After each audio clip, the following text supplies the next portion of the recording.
முக்கியமான டிப்ஸ் சொல்றேன். இது வந்து உலகத்துல யாருக்கும் தெரியாது, தேடினாலும் கிடைக்காதுங்கிற மாதிரி. என்னன்னா வயலட் கலர்ல இருக்கிற எல்லா உணவுகள் லிஸ்ட் சொல்லுங்க அப்படின்னு சொன்னா ஃபர்ஸ்ட் வந்து கத்திரிக்காய் சொல்லுவோம், அப்புறம் நொங்கு சொல்லுவோம், அப்புறம் கரும்பு சொல்லுவோம், பனிக்கரும்பு, நவாப்பழம், அப்புறம் கருப்பு கவுனி அரிசி, வேற என்ன தெரியும் உங்களுக்கு?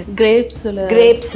இதெல்லாமே வந்து வயலட் கலர். ப்ளூபெர்ரி இதெல்லாமே வயலட் கலர். இந்த வயலட் கலர் ப்ராப்பர்ட்டி வந்து ஆந்தோசைனின் அப்படின்ற ஒரு ப்ராப்பர்ட்டி. இந்த வயலட் கலருக்கு எது சாப்பிட்டாலும் 200% வந்து கேன்சர் வராம பிரிவென்ட் ஆகும். இப்போ உலகமே எனக்கு கேன்சர் வந்துருமா, உனக்கு கேன்சர் வந்துருமா, யாராவது நம்ம பெரியம்மாவோ அத்தைக்கோ ஒரு 70 வயசு கேன்சர் வந்து இறந்தா கூட நம்ம ஜீன்ல இருக்கு அப்படின்ற பயம் வந்து மிகப்பெரிய வியாதி ஆயிருது. சோ இந்த சைனா பர்மாக்கெல்லாம் நம்ம நகரத்தார் வந்து முத வியாபாரம் பண்றதுக்காண்டி போகும்போது இவங்க வந்து நம்மளோட பீப்புள்ஸ் கொஞ்சம் இன்டெலெக்சுவல், புத்தி கூர்மை உள்ளவர்கள். அவங்க வந்து எல்லாரோட உணவு முறை, பழக்க வழக்கங்கள், நம்மளோட கலாச்சாரத்தை அங்க கொண்டு போனது இல்லாம அங்க இருக்கிற நல்ல விஷயத்தை நம்ம நாட்டுக்கு கொண்டு வந்தாங்க. அதுல வந்து நம்ம ரொம்ப போற்றுதலுக்கும் மரியாதைக்குரிய இவங்களோட முன்னோர்கள் நம்ம சொல்லணும் நிச்சயமா. பிகாஸ் இல்லைன்னா நம்மளுக்கு தெரிஞ்சிருக்க கூட தெரிஞ்சிருக்காது. அதுல சைனால இருந்து அவங்க கொண்டு வந்து இங்க விவசாயம் பண்ண வச்சாங்க. இவங்க சொல்ற மாதிரி இவங்களோட சொந்தக்காரங்க ஊர்ல இருந்து வரும்போது இப்ப பேரிச்சம்பழம் துபாயில இருந்து வரும்போது கொண்டு வர மாதிரி கவுனி அரிசியை கொண்டு வந்தாங்க இல்லைங்களா, அந்த அதை வந்து எடுத்துட்டு வந்தாங்க. அப்ப வந்து எப்படி இவ்வளோ ஒரு சூப்பரா இது பண்றாங்களே அப்படின்னு சொல்லி இவங்க பார்த்துட்டு தான் இந்த ஆரோக்கிய இதை வந்து நம்ம ஊருக்கு கொண்டு போய் சேர்த்தணும். அங்கிருந்து வந்த நகரத்தார் வந்து இந்த நெல்லை கொண்டு வந்து, கவுனி அரிசி நெல்லை கொண்டு வந்து இங்க விளைவிச்சாங்க. ரொம்ப சர்ப்ரைசிங்கா இருந்துச்சுன்னு சொல்லலாம். இதுல வந்துட்டு சுகர் வராது. இன்னொரு விஷயம் நீங்க நோட் பண்ணீங்கன்னா இதுல கொலஸ்ட்ரால் ரொம்ப குறையும். நம்ம வந்து டிஜிஎல் கூட இருக்கு டாக்டர், எல்டிஎல் கூட இருக்கு டாக்டர் அப்படிம்பாங்க. நான் உங்களுக்கு ஒரு டிப்ஸ் சொல்றேன் கிருத்தி.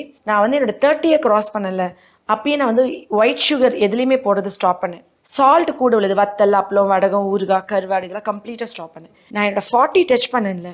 அதுக்கப்புறம் வெள்ளை அரிசியில் செய்கிற இட்லி தோசை, வெள்ளை அரிசி சாதம் சாப்பிட்டு ஸ்டாப் பண்ணிட்டேன். ஒன்லி காலையில் வந்து சிறுதானிய தோசைகள், மத்தியானம் கவுனி அரிசி, நைட் வந்து ஈவினிங் வந்து வெறும் ஃப்ரூட்ஸ். இதான் என்னோட டயட் பிளானாகவே இருக்குது. நம்ம ஒரு எக்ஸாம்பிளாக இருந்தால் தானே நம்ம சொல்கிறது வந்து கூட ஃபாலோ பண்ண முடியும். நானே அதை ஃபாலோ பண்ணலன்னா எப்படி இன்னொருத்தவங்க ஃபாலோ பண்ண முடியும்? ஸோ அதை முதல்ல நான் ஃபாலோ பண்ண ஆரம்பித்தேன். யூ ஓன்ட் பிலீவ் மீ, நான் வந்து 78 இருந்தேன். வெயிட் லாஸ் பிளானுக்கு இது ஒரு பெஸ்ட் பிளான் சொல்லலாம். ஏன்னா உடம்புல இருக்க வாட்டர் கண்டென்ட்டை வெளியேற்றி மசில்ஸை டைட்டன் பண்ணுது. ஸோ சுருக்கங்கள் குறையுது. இந்த கவுனி அரிசி இதில் வந்து எல்லா நியூட்ரியன்ஸும் ரொம்ப ரிச்சாக இருக்குது. இதில் நிறைய நோய்கள் வராது, வயசான காலத்தில் வர அல்சீமஸ் மாதிரி. ஸோ இந்த கவுனி அரிசி வந்து சாப்பிடும் போது ஒரு கிரன்ச்சியாக இருக்கும். அதனால குழந்தைங்க சாப்பிட சலிச்சுக்குவாங்க.